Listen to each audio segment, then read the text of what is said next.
bonjour à tous, on se retrouve aujourd'hui pour le deuxième épisode sur l'Empire romain. Nous allons particulièrement voir aujourd'hui la vie romaine et puis nous allons voir aussi ceux qui ont voulu diriger, enfin je ne vais pas trop vous en dire, vous verrez bien ça le long de l'émission. Alors j'ai choisi aujourd'hui de me mettre au soleil parce que je ne peux pas aller à Rome. Le temps s'est radouci, on a un ciel magnifique. Donc j'ai choisi de vous présenter cette émission, ce nouveau reportage dehors au soleil. Et je suis très bien. Alors bien sûr, on n'oublie pas de s'abonner si ce n'est pas encore fait. Cliquez sur le petit pouce parce que ça fait toujours plaisir. La cloche pour ne rien louper. Et n'hésitez pas à me mettre un commentaire et me dire ce que vous en pensez et si vous avez aimé. Je vous souhaite une bonne vidéo. À de suite. Si c'est le plus grand empire de tous les temps, il ne s'est pas bâti en un jour. De la grandeur à la décadence, c'est la Rome antique. En Syrie, la ville de Palmyre joue un rôle de lien essentiel dans les échanges commerciaux entre l'Europe de l'Ouest et l'Asie. C'est par elle que transitent les épices, ainsi que la soie, acheminée vers Rome. Dans ce qui est la Turquie actuelle, l'ancienne ville d'Aphrodisia abrite la plus prestigieuse école de sculpture de l'Empire. Loin de là, en Angleterre, les sources thermales et établissements de bains deviennent un lieu de cure thérapeutique, prisé par les aristocrates de la haute société, désireux de se faire une santé. Peu à peu, l'architecture commence à mêler les styles romains et locaux. Si les grandes villes de ces nombreuses provinces incarnent bien l'aspect public de l'Empire, d'autres symbolisent davantage les détails de la vie privée des Romains. C'est le cas à Pompéi, nichée au pied du Vésuve dans la baie de Naples. Pompéi devient l'un des lieux préférés de la haute société romaine. La population y mène une vie trépidante et prospère. Si l'on pouvait se projeter en arrière, je crois que l'on serait très frappé par l'absence de voitures et de bruit de klaxons, et des odeurs d'échappement.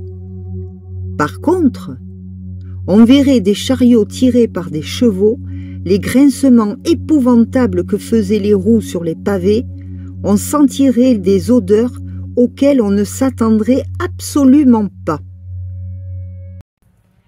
Par exemple, l'odeur de l'urine, dans laquelle on lavait le linge quand même. Et au mieux, le parfum des épices exotiques. À Pompéi, les trottoirs sont étroits, mais on y flâne volontiers, comme l'on ferait du lèche-vitrine de nos jours. On trouve des tissus, de la nourriture, les gens font la queue devant les boulangeries pour leurs miches de pain, et même des biscuits spéciaux pour leurs chiens. Les citoyens peuvent aussi s'arrêter prendre un casse-croûte dans les échoppes proposant des plats à emporter. Et oui, car beaucoup de gens modestes ne possèdent pas de cuisine. Ils se nourrissent donc de cette manière. En effet, des comptoirs percés de gros trous gardaient la nourriture au chaud. Principalement des légumes comme des pois, c'étaient les épiceries de l'époque. Les denrées de base sont le pain, les olives et les fruits. Les plus riches peuvent s'offrir du porc ou du mouton. Pompéi est à l'époque célèbre pour sa spécialité de sauce de poisson appelée garum, une sauce que l'on dégustait un peu avec tous les plats. Ce garum, fabriqué à partir de maquereaux que l'on laissait fermenter pendant des semaines entières dans des jarres, la fermentation devait dégager une odeur épouvantable. La sauce extraite par ce processus aurait curieusement perdu l'odeur du poisson. Les gens étaient prêts à payer cher pour ce mets, au goût semble-t-il très délicat. les artisans qui préparaient le garum se sont vite enrichis. Le métier que pratique un citoyen ainsi que le domicile qu'il occupe révèle son niveau de vie. Vous me direz, cela n'a pas vraiment changé de nos jours. Dans les maisons les plus riches, des fresques aux couleurs vives représentent les scènes les plus raffinées de la société romaine.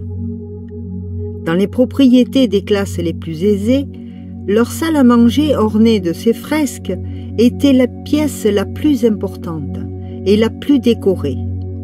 On l'appelle le triclinium, car il y a 3 divans alignés contre les murs, sur lesquels les invités s'installent allongés, appuyés sur le coude gauche, en se servant la nourriture avec la main droite. L'on a pensé à tort que ces repas ressemblaient à des orgies, mais non, de toute évidence, ces réceptions restaient modestes, car il ne rentrait pas plus de 9 personnes dans les plus grandes salles à manger. Des esclaves servaient une ribambelle de plats où on ne mangeait pas souvent de gros animaux, mais une suite de préparations qui ressemblaient plus à des amuse-gueules que l'on pouvait manger plus facilement allongé. Il est de coutume chez les Romains de sauter le petit déjeuner et le déjeuner. Ah, ça me va bien. Dans les familles aisées, le dîner s'éternise. Cela ressemble à un événement gastronomique, parfois suivi d'un spectacle, danse, musique ou poésie, à savoir que chaque propriétaire produisait eux-mêmes leur vin. Durant des siècles, Pompéi est une ville florissante, jusqu'à ce jour fatidique, du 24 août 79 après Jésus-Christ. Le Vésuve entre en éruption. À partir de là, Pompéi est figé. Le temps s'est arrêté avec ses habitants. Le désastre provoque une onde de choc jusqu'à Rome. Personne n'ose croire que la célèbre ville de la baie de Naples a été anéantie. Pompéi se relèvera de ses cendres, mais les autres provinces commencent à imposer leurs propres influences sur l'Empire de Rome. À la fin du 1er siècle après Jésus-Christ, le gouvernement n'est plus un peuple réservé exclusivement aux Italiens. En 98 après Jésus-Christ, le général Trajan, né en Espagne, devient le premier empereur non italien. Ah bon? Ses compétences militaires ainsi que politiques ont incité l'ancien empereur Nerva à le choisir comme successeur. Trajan démontre rapidement ses aptitudes à la souveraineté. Soldat agressif, il s'intéresse de très près à la politique étrangère ainsi qu'aux possibilités d'étendre l'empire. Mais Trajan est aussi un philanthrope. Il lance un programme d'aide sociale aux plus démunis, qui fonctionnera pendant plus de 200 ans. C'est lui qui décide d'accorder aux agriculteurs des crédits à faible taux. Alors vous constaterez quand même que certaines mesures remontent bien loin avant notre époque. On l'apprécie tellement pour ses initiatives et les qualités de son administration qu'on lui attribue le titre de prince parfait.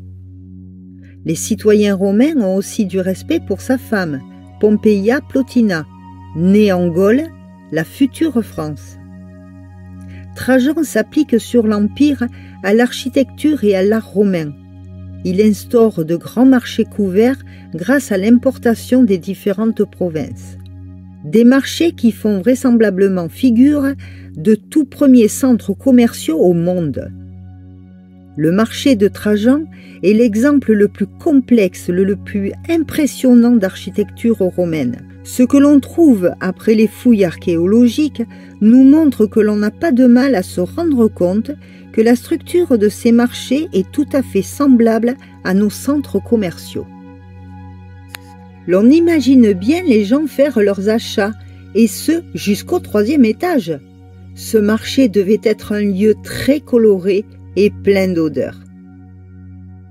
Trajan développera aussi les réseaux routiers, qui facilitera l'importation. Au IVe siècle après Jésus-Christ, plus de 85 000 kilomètres de routes traversent l'Empire. C'est un entrelac complexe de voies à grande circulation partant en étoile depuis le centre névralgique Rome. Les routes romaines étaient un réseau très efficace entre Rome et ses provinces. À savoir que c'est l'armée romaine qui a construit une grande partie de ces infrastructures. Cette armée avait la réputation d'être techniquement très compétente. On lui doit en particulier le grand réseau de routes nationales qui traverse tout le bassin méditerranéen et qui avait été prévu initialement dans l'intérêt de l'État pour déplacer les troupes et les renseignements du gouvernement. Ces ancêtres de l'autoroute servaient pour l'armée pour les marchandises transportées en toute sécurité par chariot à dos de cheval. C'est aussi grâce à leur existence qu'un premier service postal se met en place.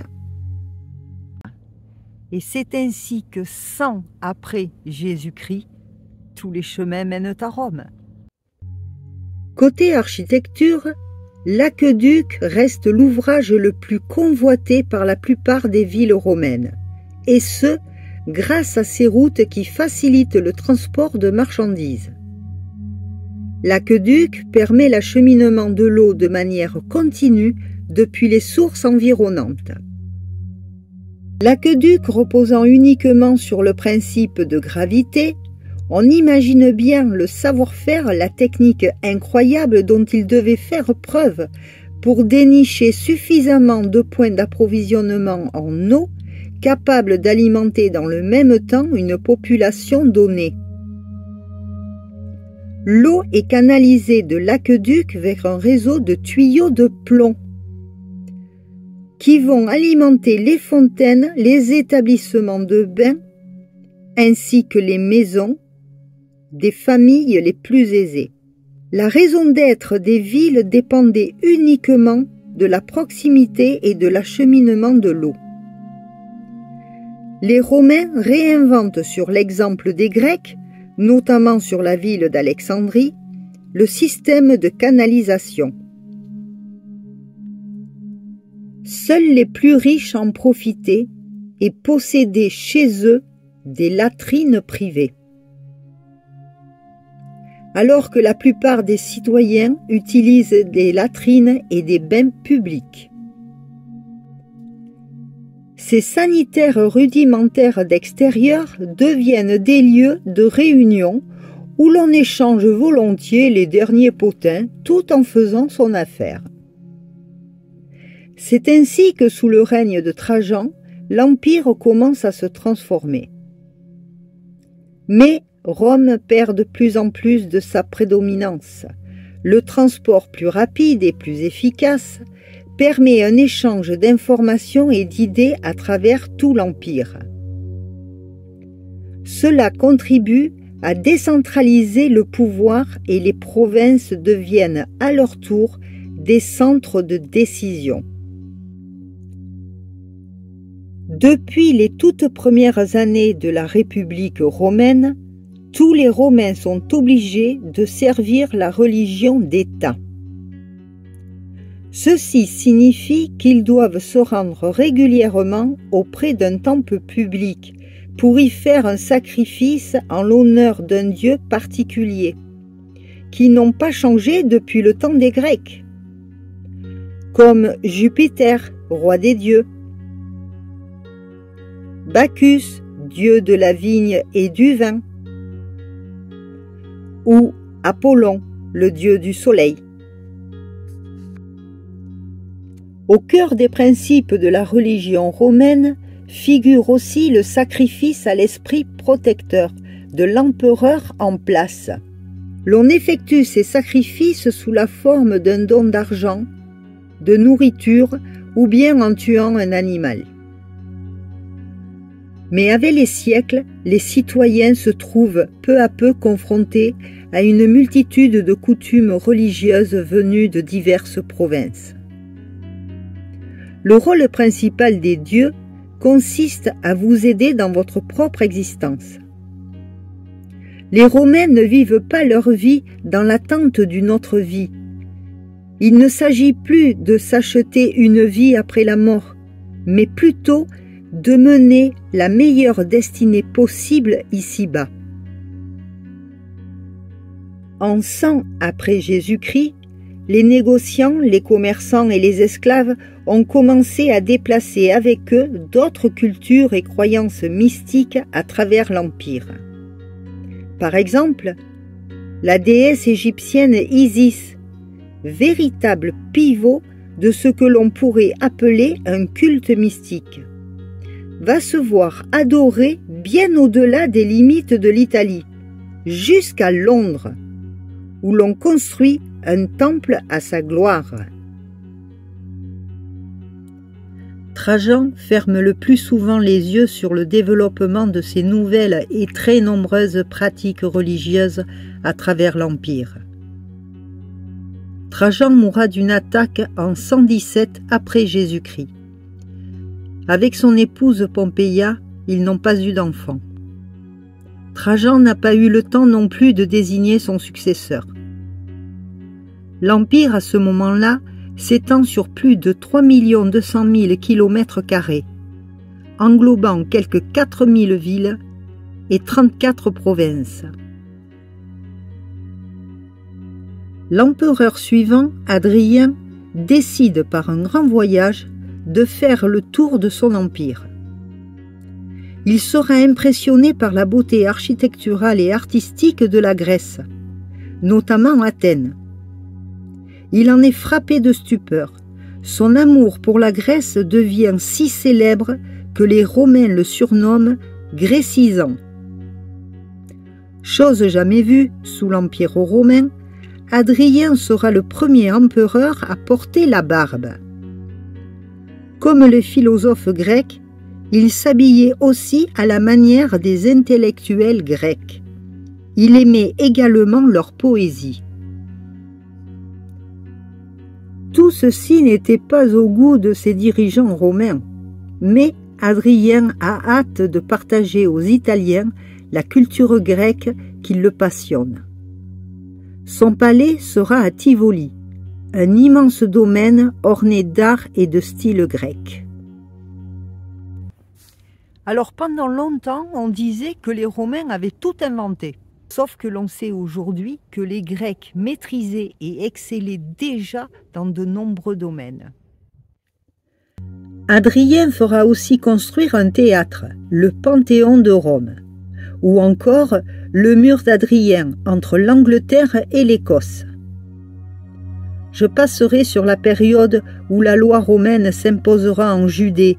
Les Romains prendront de force le siège de Massada, en faisant près de 1000 victimes, juste pour montrer que nul ne doit tenir tête à l'autorité de Rome.